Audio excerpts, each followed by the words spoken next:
Thank you. So good morning. Thank you very much for the honor to be here today. I'm going to be talking in the next 10 to 15 minutes about percutaneous innovations and clinical insights in tricuspid valve. My disclosures. So tricuspid regurgitation, as we all know, is very prevalent, usually functional, and very commonly undertreated for the fact that the surgery is often considered to be high risk, so patients do not get referred. So in this void of therapy, transcatheter interventions have to offer a lot, and we'll see more and more devices coming up in the future. Patients often present late in their clinical course with signs of fluid congestion, ascites, and signs of kidney dysfunction, liver dysfunction, or respiratory issues, as well as frailty. The most common symptom the patients tend to focus on is dyspnea. That's the primary symptom they want to alleviate.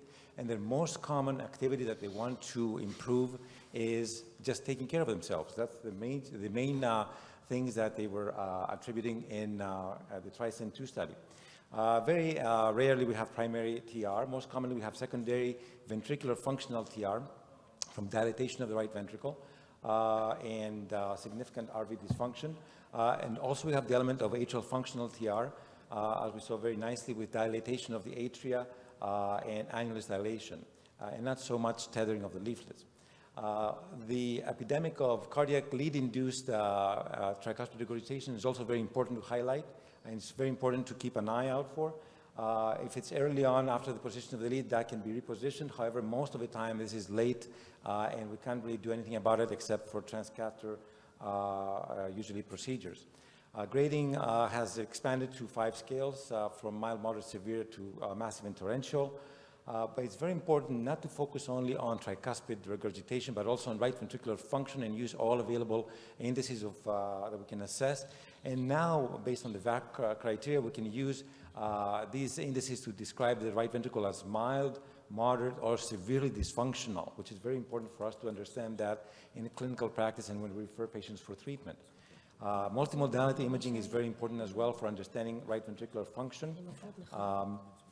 In addition, invasive hemodynamics are key in the sense that we can detect whether there is pulmonary hypertension, if it's post-capillary pulmonary hypertension or not. Patients generally do well when they don't have pulmonary hypertension, or if it's post-capillary. If it's pre-capillary with high vascular resistances in the pulmonary circulation, then they don't do as well with interventions. Atrial fibrillation is a very important topic to consider in all our patients presenting with tricuspid and or mitral regurgitation. Many patients with AF can develop TR over time. This is a patient I was following for a long time, no TR. Essentially develops TR, and within 3 months, AF, and within 3 months he has severe TR and MR. We couldn't do anything about it medically. Eventually we cardioverted him, and he restored good function of the valves. In addition, RV to PA coupling is a concept that is gaining traction and popularity in understanding the right ventricular afterload reserve of the right ventricle. And we know that this index correlates well with survival of patients with right ventricular dysfunction and secondary TR. When we have coupling of right ventricle and PA, that means the right ventricle can tolerate increased afterload after fixing the tricuspid regurgitation. If we have uncoupling of this index, then the right ventricle will have difficulty tolerating correction of severe TR. RV optimization is very important and includes preload optimization by bringing down the CVP to 12, aggressive diuresis of these patients to get them to a more favorable point in the Frank-Starling curve. RV contractility improvement with the use of inotropes is very important as well, especially if we're considering to do an orthotopic replacement where the ventricle will get a significant afterload increase. And we can see here that the most afterload increase we get with orthotopic valve replacement in the tricuspid position. So preconditioning is important. Here's an example of a patient referred for TEER, getting preconditioned with aggressive diuresis, making the procedure much easier for decreasing the coaptation gaps. In terms of choice of transcatheter therapies, primarily we do edge-to-edge repair, depending on the anatomy of the patients. If the anatomy is prohibitive, we may proceed with orthotopic valve replacement now that we have the EVOQUE valve. And in those patients that are inoperable or very advanced, we can use CAVI valves. If we go with the different stages of TR, depending on the disease progression early on, if we had annuloplasty devices, we could offer annuloplasty early on, sort of edge-to-edge repair in sort of the mid-segment, and later in the procedure, in the disease process, we could do valve replacement. Obviously, the goal is always to get the TR to less than 1. Acceptable would be less than 2, however, not causing stenosis with a gradient of less than 5. And this study showed that residual TR impacts on right ventricular reverse remodeling.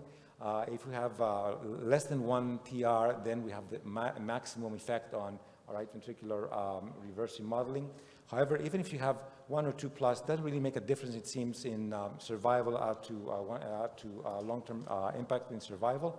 So that's important to consider as well. In terms of individual transcatheter therapies and their impact on right ventricular reverse remodeling, the major impact is with orthotopic valve replacement, followed by edge-to-edge repair. In particular for edge-to-edge repair, we have the TriClip and the Pascal, which have evolved over time to the next generations. We can be very effective in reducing tricuspid regurgitation with both devices. Depending on anatomy, we have favorable, intermediate, and unfavorable anatomy, depending on cardiacal gaps and jet location. Here's an example of a patient with severe TR with a pacemaker wire in position. 2 devices, excellent reduction in TR. And we can predict our results based on several factors with this TR score, whether we'll be able to effectively reduce TR or not. And this we could use also to choose between repair or replacement. The Triluminate pivotal study is the only study that compared edge-to-edge repair with medical therapy in patients with severe TR. It showed that these patients had relatively preserved right ventricular function. That's something to keep in mind. Over a period of 1 year follow-up, we see that edge-to-edge repair has significant improvement in tricuspid regurgitation grades. 89% almost had moderate or less. And the primary endpoint was met, primarily driven, however, by quality of life improvement of the patients, not so much by death or rehospitalization rates for heart failure. However, that is important an important point for patients that can have quality of life improvement. And it's also shown that the more TR reduction we had, the better patients did in terms of symptoms. Safety profile was very good, and that was very important. A similar study is a Class 2 TR trial comparing Pascal with optimal medical therapy. The roll-in phase patients, it gives us a glimpse into results of this study, which is still ongoing. Significant improvement in tricuspid regurgitation grades and NIHA functional class scores, as well as evidence of right ventricular reverse remodeling early on. With the newer devices in general, we can do a lot more than we could in the past, and in particular the fact that we can do independent grasping of leaflets. We can grasp even anatomies that were prohibitive in the past and have excellent results. In general, what one could say for tricuspid is that TR is that it's safe and effective in reducing TR substantially. Patients do feel better. Long-term effect on survival and hospitalizations remain to be seen. We have CE mark approval and FDA approval as well, and awaiting further data for that. In terms of transcatheter valve replacement, we saw earlier on about valve-in-valve and valve-in-ring procedures and the data very nicely. Right now, we have the Evoke valve that is here for us to use on daily practice. It's a nitinol valve with bovine leaflets and 9 anchors to secure it on the tricuspid leaflets. The TriScend 2 study was the one that gave FDA approval for this. Important to note the exclusion criteria from the TriScend 2, evidence of severe right ventricular dysfunction, exclusion, and evidence of severe pulmonary pressure over 60 or 70 with over 5 Wood units PVR exclusion criteria. Patients were mostly elderly, female, with high surgical risk. Almost everybody had atrial fibrillation. Pacemakers were present about 40%. And what we could see here in terms of safety, the only issues we've had primarily were bleeding episodes and issues with the pacemaker, which pacemakers were about 14%. However, if you exclude the patient that already had a pacemaker, the pacemaker rate was about 20%. In terms of reduction of TR, very, very effective, effectively abolishing TR. And in terms of symptom improvement, very effective as well with the Evoke. significant improvement in symptoms, and in terms of improvement in nighttime functional class as well, 6-minute walk test. This is our initial experience in Greece with the 4 cases of EVOKE. This is a patient with dilated cardiomyopathy, already had Pascal in the mitral side, and she had CRT ICD implanted, EVOKE valve implanted with nicely reduced TR, elimination of TR. This is in a patient with mitral valve replacement and a pacemaker wire, torrential TR, EVOKE valve, very effective in abolishing TR here as well. Patient here with prior TAVI and VI valve TAVI, torrential TR, excellent results. And here's a patient with already had a sapien valve in the aortic position, mitral TR, and now receiving a tricuspid EVOKE valve with an excellent result. Challenges include annular size, RV function, conduction disturbances, as we saw, leaflet thrombosis, durability. We have novel designs coming up, like the Topaz prosthesis here, implanted in a patient with carcinoid-induced severe TR.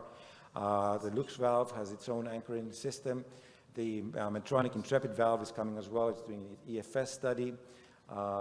So in terms of repair or replacement, repair is less invasive, it's safer, it may leave more residual TR. Low to no pacemaker risk, allows for future intervention. There is a risk of SLDA, no need for anticoagulation, and limited by anatomy.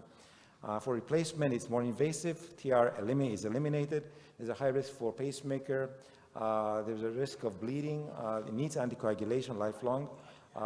It's less dependent on anatomy. And again, for patients who have severe RV dysfunction, it may not be an option. Tricuspid annuloplasty has not proven yet to be something that we could use on a daily practice.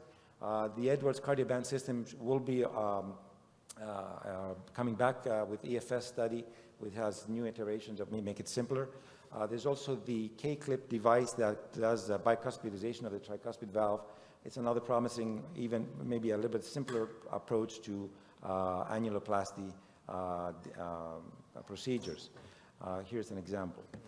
In terms of heterotopic valves, so very nicely before, these are palliative procedures which may actually improve significantly the patient's functional class. And here's an example of a patient that referred to us.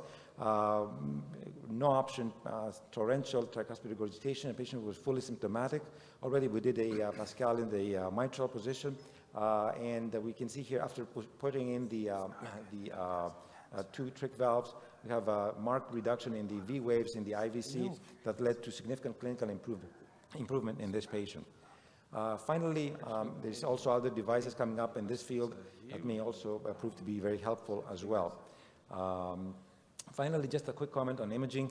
We know transesophageal imaging is very important for all these procedures in terms of guidance, in terms of orientation, in terms of assessing leaflet insertion and guiding a good result. However, intracardiac echo is coming. It's 4-dimensional. We can do 4D reconstructions. We can see the leaflets of the tricuspid valve in significant detail, and that has the potential to revolutionize the way we do tricuspid interventions and may in the future even preclude the need for transesophageal echo. With that, I would like to summarize that the comprehensive heart team approach is very important for our patients with significant TR. Transcatheter technologies are advancing very well and may provide earlier access for treatment to our patients. Multimodality imaging is essential, and there will be a significant role for 4D ICE in the future. Deciding between repair and replacement for our patients is the next frontier. Annuloplasty needs to come to the forefield and become more user-friendly. And we should remember pre- and post-conditioning of our patients for these procedures to have an optimal outcome. And with this, I would like to thank you for your attention.